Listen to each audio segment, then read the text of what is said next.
భారత కుబేరుల్లో Mukesh number 1. Hurun India rich list 2026లో రిలయన్స్ అధిపతి అగ్రస్థానం. దేశంలో 308 మంది బిలియనీర్లు. వారి మొత్తం సంపద 112.6 లక్షల కోట్ల సంపద వాళ్ళ దగ్గర 308 మంది దగ్గర ఉంది. 308 మంది దగ్గర 112.6 లక్షల కోట్ల రూపాయల సంపద వీళ్ళ దగ్గర ఉంది. సో తెలంగాణ సంపన్నుల జాబితాను ఒకసారి చూస్తే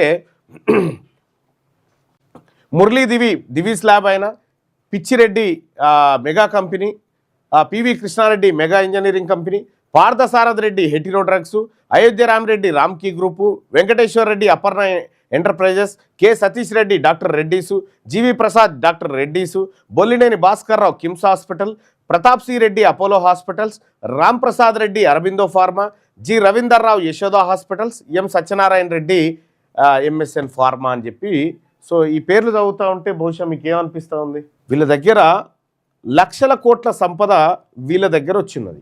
సమాజంలో వీళ్ళు మనలాగానే మనుషులు, వీళ్ళు మనలాగానే వచ్చిన వాళ్ళు పుడుతూనే ఎవరి చేతికి సంపద రాదు కదా, మరి వీళ్ళ చేతికి ఎట్లా వచ్చింది?